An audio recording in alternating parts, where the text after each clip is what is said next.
on earth? You're listening to the We Live Missions podcast, where we encourage and inspire students to go, give, pray, and welcome every day in response to the Great Commission. In this episode, we discuss how every student can pray, featuring an interview with Anna Rankin from Oklahoma State University.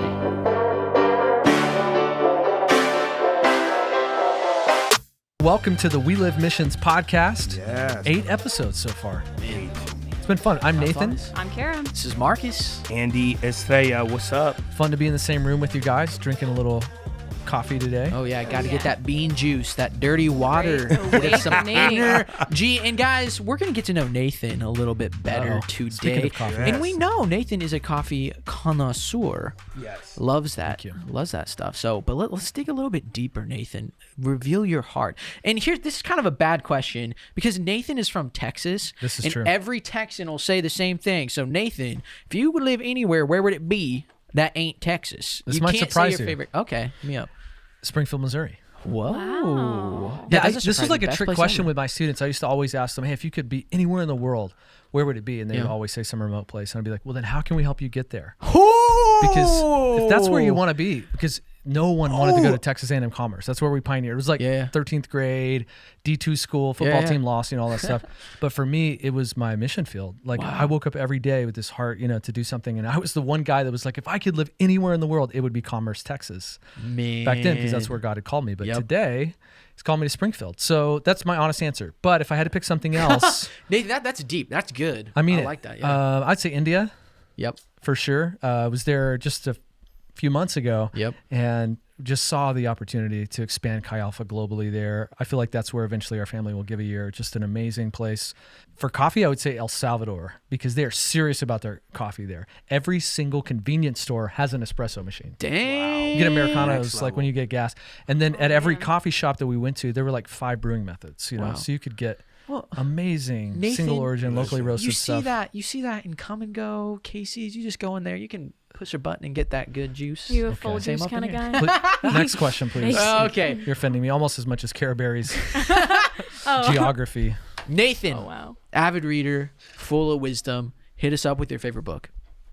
Yeah, I think recently I'll have to just answer one of my favorite modern books.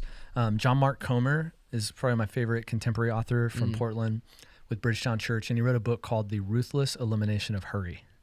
Ooh. And this is kind of something that he's been in the space for a while. He has another book called Garden City that's kind of laid the foundation for this theology of work and rest. I've heard of that. I'm so Yeah. excited to read it. That's one of Okay. my favorite books. But this latest one, he quotes Dallas Willard, who says, the greatest enemy of our spiritual life is hurry. Ooh. He talks a lot about fighting Wow. this cultural narrative that says busy is like a badge of honor and how we need to slow down. I mean, we talked about it in previous episodes, just how Jesus was interruptible. Yep. And so that's been very convicting, Well, I challenging. just want to say, as native to New York, I don't know if I like that book. The Ruthless Elimination of New York. We're always, Rename. always in a hurry. Well, for a guy that's living in Portland in a very post-Christian climate, to be having such an impact in some of these spaces, what he's saying isn't necessarily new, but he's bringing some, thought to a contemporary audience. It's just, it's so good, so challenging. And in his city, I think of all places, it's really, really cool. Wow. Nathan going deep up in here, giving us some gems of knowledge. That's what he does. This is Nathan. You're getting authentic Nathan right here. So now, a little bit, we'll get to know little baby Nathan. What did you want to be when you were a kid? Lil Ink. Lil Inky. What did Lil Ink want to be when he was growing up? That's right. It's so fitting. I haven't thought about this. Thank you, Andy. I haven't thought about this in a long time, but literally we had a career day at my elementary school, and I promise you, I put on a suit and brought a King James Bible. Wow. Wait. I promise, in elementary school. Wow. I was the only Jeez, kid, man. I wanted to you're be a that preacher. kid. Wow. No way. Yeah, dude. Lord speaks to our children. Wow. Isn't that funny? Yeah. Listen, Call him. I would think it would only be right to ask Nathan a fourth question. Let's hear Okay, it. hit it up. Okay, because if you know Nathan right now, he's drinking coffee. Yep, right now. So what is your favorite Ooh. coffee? Great question. My favorite single origin is probably Ethiopian. Just Wait, really, Tom, listen, we don't need single origin. Just pick a coffee. Like it can be triple origin. I don't know what. Like what? I don't even know this lingo. Okay, well then, if you're talking blends, then Yeah. I would say Ethiopian and Brazilian, which is the Chi Alpha coffee. Bro. It's my favorite. Ooh. Get it from chialphacoffee.com. Your house is burning down. You can grab all your kids, grab everything that's important. Ooh. You're looking at a bag of coffee. Which is the one you're grabbing to keep safe out the fire? Oh, it would be the stuff I just brought back from Mumbai then, Oh. because it's so much more rare. It's a micro lot, single origin from South India, roasted a few days ago. It's just amazing stuff. If you It'd be speak extra coffee, roasted in the fire, though. Ooh, that's true. yeah. And then it would taste like roasted. Starbucks, That's what I was just which is gonna a bad say. thing. Friends don't let friends drink Starbucks. Oh, right. Just so you know. wow. This Wow. podcast brought to you by chialphacoffee.com. Oh, yes, go. Let's go. Check it out, chialphacoffee.com. Oh man. So on this episode, we're setting up the framework again of how can each student pray this time strategically, spontaneously, and sacrificially. Those are so important components to how we can go, give, pray, and welcome. And so first, I'm going to pitch it to Marcus to see how we can pray strategically for the people around us. That's right. I think about how as we live out a life on mission, how important it is to be filled with the Holy Spirit and how important it is to be engaged in prayer and communication with the God who loves us and wants to be there for us. Yes. So when we think strategically, we're really speaking into the vision of how we are going to be prayer warriors for our campus and for our world. So I think there's so many ways to just take the small steps to begin the process of being a prayer warrior and being in communion with Christ on the daily. So I always suggest just start doing it. You find a prayer plan. Find people in your life that can hold us accountable to doing the thing that's the most important, most valuable thing we can do each day is praying. So let's have a plan. Let's have a vision for how we want to accomplish this and how we want to engage in God's vision through praying.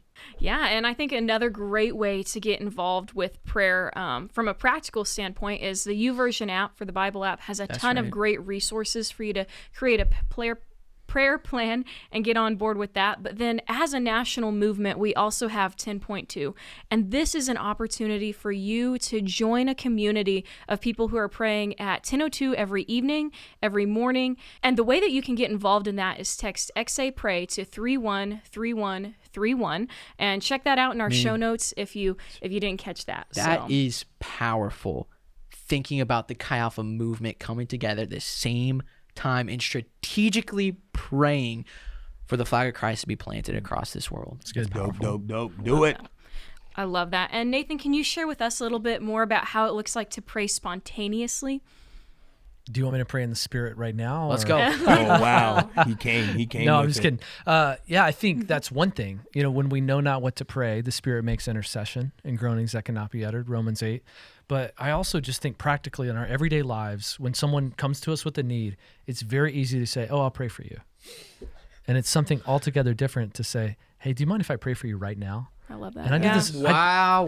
good. Convicting. And I mean, you guys know I do this every day of my life. I Yes. was in a coffee shop early this morning and took time to pray with my friend that was there right on the spot and do this regardless of where I'm at, really. Yo, real And talk, I he lives this out. I can count on one hand the number of times people have turned me down, like total strangers. Do you mind if I pray for you right now about that?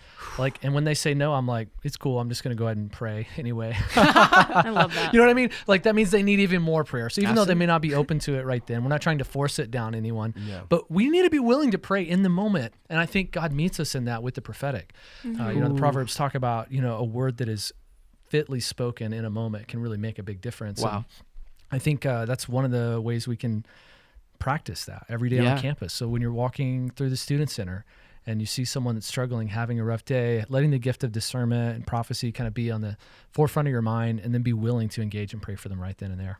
Man, that is living mission. I think for me, a lot of times I did feel like, this kind of dull routine is like more holy in prayer, but I think we find we can find intimate moments, for sure, deep moments, and spontaneous, and that spontaneity of things. So for me, in a sense, I can relate a lot to that. Like a few things I do personally, like before my feet hit the ground on my bed before starting my day, I do like a quick 5-minute prayer, and I engage my day through the kind of through who Jesus is. Yep. So I dedicate my day. If I'm driving, like I want my vehicle to be a place of worship. Yeah.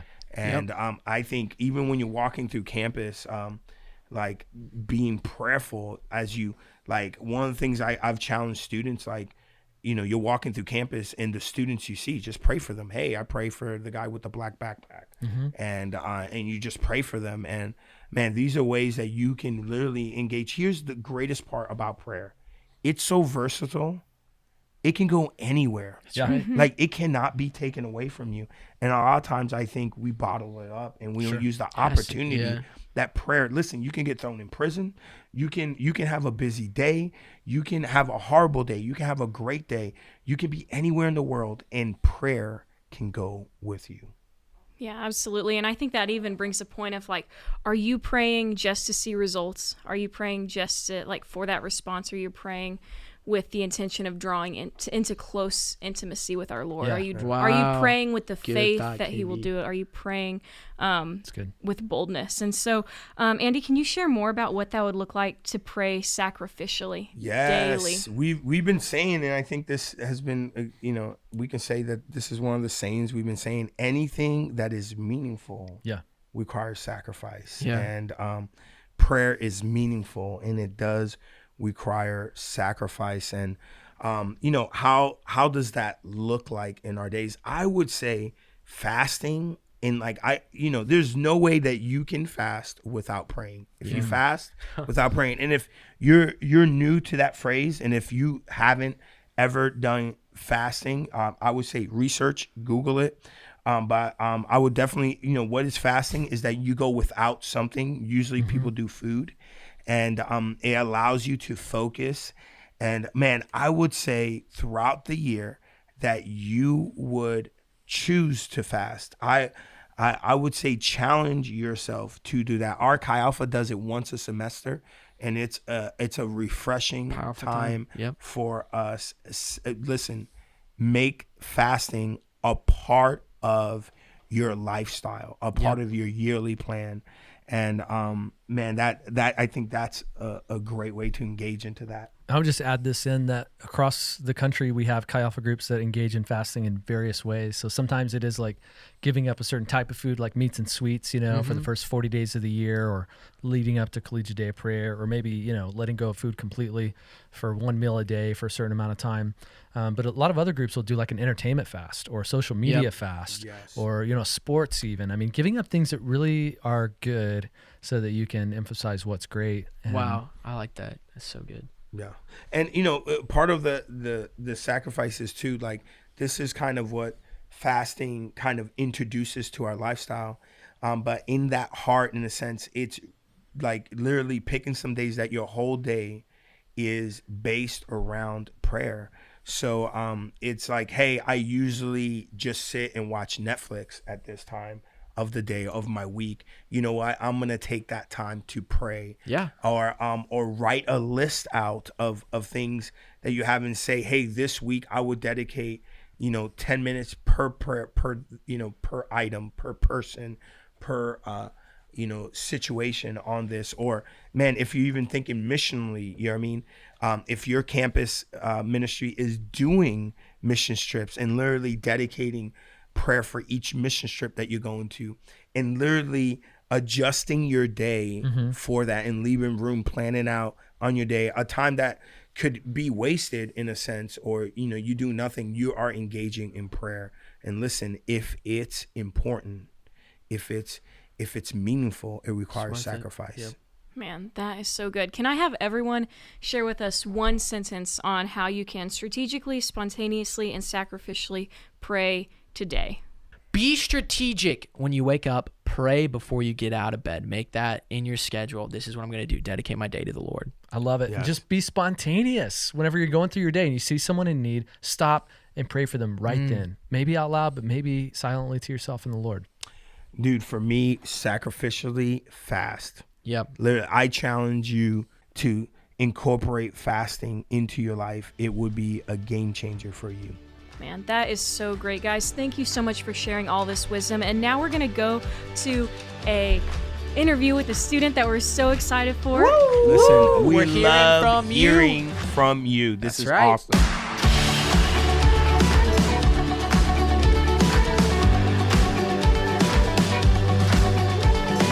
Hi, my name is Anna. I go to Oklahoma State University. I am currently a junior studying dietetics, and this is now my third year in being a student with Chi Alpha.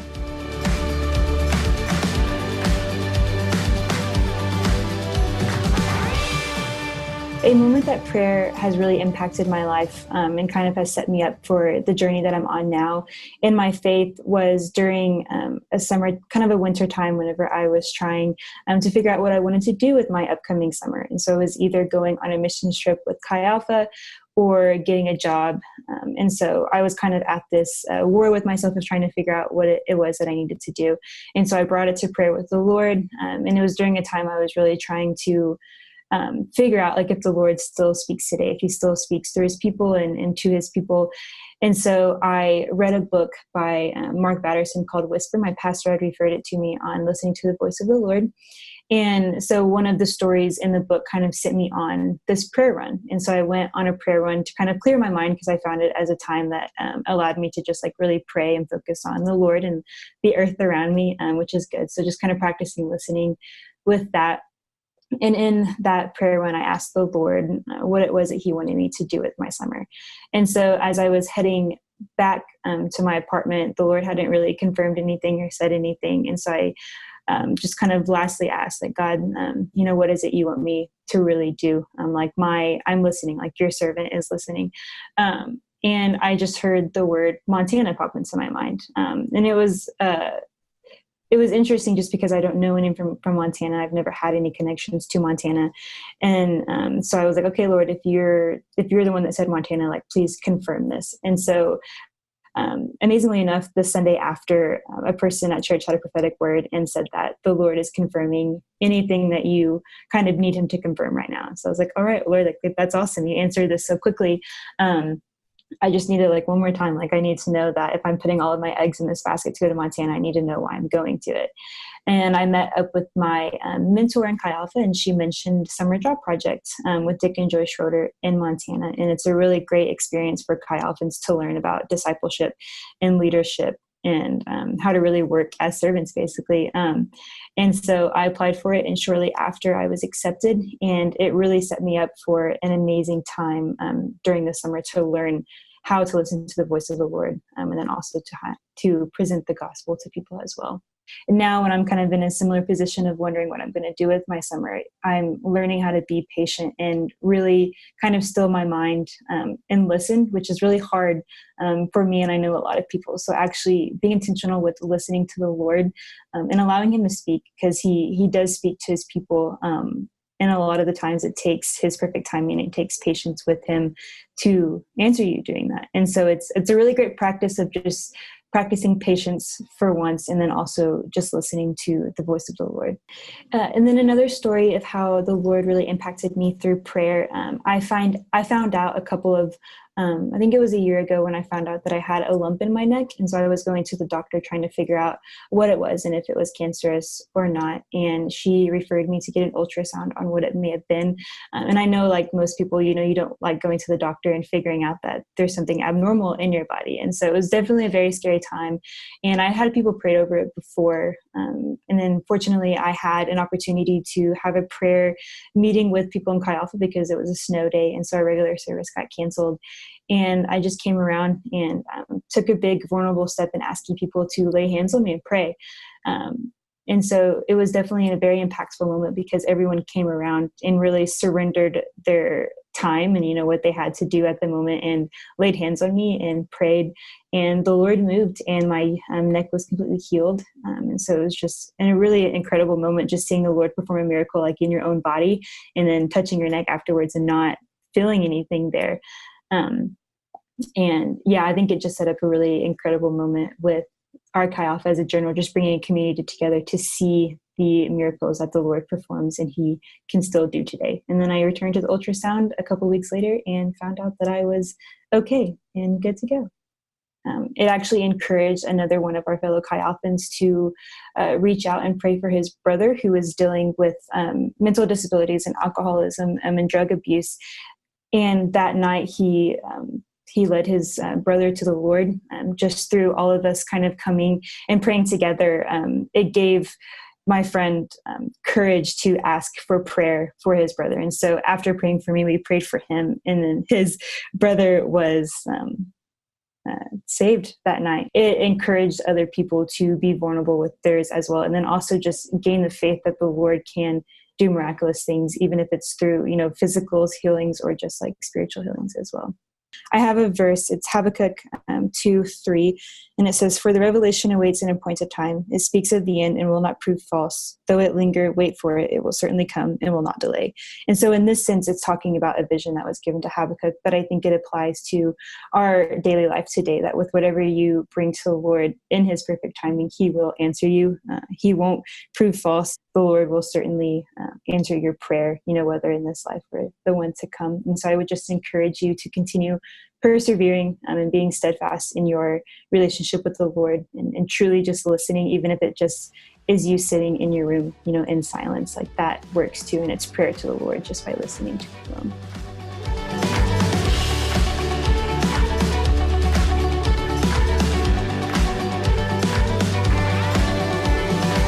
Wow, I'm so grateful just to hear how prayer makes a difference in the lives of everyday students. Yep, it's a game changer. Powerful testimony. You know what I'm excited to do? Ooh. Reclaim my vengeance. Oh, game time! Another opportunity for you to be Game time. embarrassed. All right, this is a part of the Astronomical podcast where we answers. go into game You're time, 3-1, and Katie. your boy Sure. as the best podcast game time host Oh, That's right. ooh. of this Amen. group. What? Because Amen. I'm maybe the only one. All right, so here we go. You win We're at gonna hosting the be game. That's right. we're gonna be rocking this. All right, this is all right. In a sense, the topic is a dialect. Okay, and we're gonna be starting. Are you guys Texan ready? dialect. Here we Are go. you guys ready? All right, here we Down go. All right, how many? Ginny. How many? Okay, Oh. if you're at home. All right, are you ready? How many dialects are in the country of India? Oh, How what is many with all That's these not Indian fair. dialects Nathan- are in the country? That's his place. Everybody's like, oh yeah, Nathan went there. Hey, well, be a part of the go. I ain't gonna hate. That's true. You I ain't gonna hate on that. Go to India, Bro, This yeah. wasn't on the I ain't gonna plane hate on that. ticket, All in right, case you're wondering. so okay, how many? Okay, write your numbers down, Nathan. What do you got? I know it's a lot. I feel like it's more than this. I put 980. 980. 980. Okay, well, now... 182 for Marcus. All right, I do want to clarify the source I said. There's a writing to it, because there's dialects that don't have writing to it, and they kind of exclude that. So that has writing. That's a to totally it. different question. I know that's a different. So How many hey, you can written rewrite down. You're asking how many written languages? Well, are in a India? sense, that's How many that's what the official website. languages? Yeah, because this The number. website. The website. I Yeah, am the so website. I'm just saying. Wikipedia. So how many? What's your number? You can change your number, Nathan. Does that if you change want. anything for me? I don't know. I don't know. Should I don't change know. Really, you act like you really know this. You're taking a guess. it? Let's be for real. 182. Okay, 180. I'm gonna go to I'm sticking with 250. 250, Wow, I had 120. 120, and the answer is 720. Okay, I win. Why'd Either you way. talk us down? Yeah, he was right. Either way. 720. He was but on it. if we break down dialect, it does, Nathan, get in the thousands. Yeah, it is. It's a Okay. ton. Okay. But they're like the way the website explained it. So But 700 to be clear, either way, I think we should 20 put the 980. website in the show notes. dialects in India. Okay, along that thread. Okay, along that thread. All right.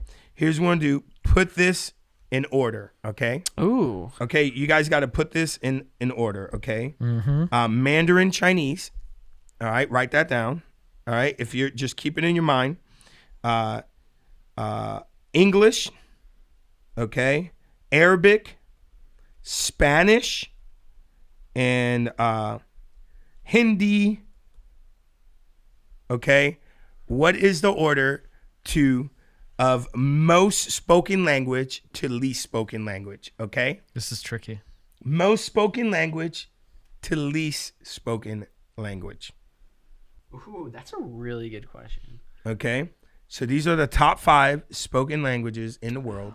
You have to put it in order. Okay. If you're at home, I know this can be a little complicated, but native play language along. or like people who know the language? Arabic, okay, Hindi or English, Spanish, Chinese. What's the order? Okay, what do you guys got? Nathan, you got yours down. Yeah, this is tough. I'm not sure. I'm going to go English, Mandarin, Hindi, Spanish, Arabic. Okay. So okay. All right. Now, how about you, Cara Berry? I said English, Mandarin, Spanish, Arabic, Hindi. Okay. And what's yours? Marky Mark says Mandarin, then Hindi, Arabic, English, then Spanish. All right. So check this off as you go if you got it in the right order. Okay, number 1 is Mandarin Chinese. I should know. So if you got that right, put a check. Kobe. All right, number 2 is English. Oh, Yep, I just reversed the Number first 2. Me too. Number 3, Hindi. Yep, Oh, shoot. Number 4, Spanish, and Yep. number 5, Arabic. 4 out of Okay. 5. You got 4 out of 5. Hey, You I got were on. one. I got one. Nathan. Well, Let's go. I got one. I reversed the first 2. Nathan is on fire. Okay. All right. So along that lines, okay, Little I'm gonna Inky pick pulling it off. the third question. Okay. With that, all right, we were picking the top 5 languages. All right. And I'm going to pick, okay, number 4. Why? Because it's Spanish. As you guys know, I'm from the Dominican Republic. They speak Spanish there. How many people speak Spanish in the world? Okay. We All got to right? guess. First, I would How have many to know. people speak Spanish in the world? Okay. This is just to give you a hint. Okay. It's over 1 million. Okay. Over a million. I'm That's gonna what I give needed. you. More than I'm gonna give you a hint. Okay, it's over 1 million. All right. Okay. So here we go. Nathan. Okay. Starting. You know what? I'm gonna reverse it. I always start with you, Nathan. And you know what? I'm gonna start with Marky Mark. Marcus, what is it? Haha, 750. Wait, what is this number? 750 million and No. Okay, 750 and million and 2. Okay, Cara Berry. That's a 2 at the What end. is yours? Okay, mine's nothing like Marcus's. All right, listen, But we're not pick your comparing. number. We're Be not you, comparing. girl. You're right. Okay, Pick I your put number. 2,624,000. 2,624,000. Okay, what Is do that you? too There's not many low? people. Hey. There's more than that in Mexico City. All right. Oh my god. All right. What do you got, Nathan? What do you have? 750 million. Okay, What? the number How many is people are on Earth? 527 million. Yeah. So 3 for 3. bro. Dude, Nathan's on toasted. fire, dude. Let's go. You know He when was- he's inking up in Is here. that his I beat you third? by 2, man. Is I know. that what is it? That's second or third win? Second. Second. It's hard to win. keep up these days. Yeah. You know? Second win, but Kara's still in the lead. Listen, if you're at home, play along. Why? Because one day God might call you to a country where you'll have to learn that language. And you know what? It might be in these top 5 languages. So Odds are pretty good. yes, the odds are pretty good. Hey Kara guys, just looks dejected. I do. I feel dejected. Well, you know, speaking of language, make sure that you are using your prayer language. That's right. That's right. Good segue. Actually, the call to action this week is very simple. I want to challenge you right now, as soon as this podcast ends, to just practice some listening prayer. You know, we talked a lot about prayer, but I think a common misconception is that prayer is this one-way monologue, that we're just asking God for stuff. But in actuality, prayer is a dialogue, and we're meant to hear from heaven. So would you just take 1 minute or 5, whatever you have right now, get a blank piece of paper, and just listen to God. Practice some listening prayer and see what the Lord might speak to you, and then respond to Him in kind. Thanks for listening to the We Live Missions podcast. Yep. Adios, amigos. This is Nathan signing off. This is Cara Berry. This is Marcus. Andy, Estrella, what? We love you guys. Have a great week. Let's go. Thank you for listening. If you would like to join the 10.2 prayer movement, you can text xapray to 313131, or you can find out more information at chialpha.com/10.2. You can also check out a blog from our very own Paul York entitled A Life of Prayer by going to chialpha.com/blog. To sign the manifesto or to find out more information about the movement, please visit welivemissions.com.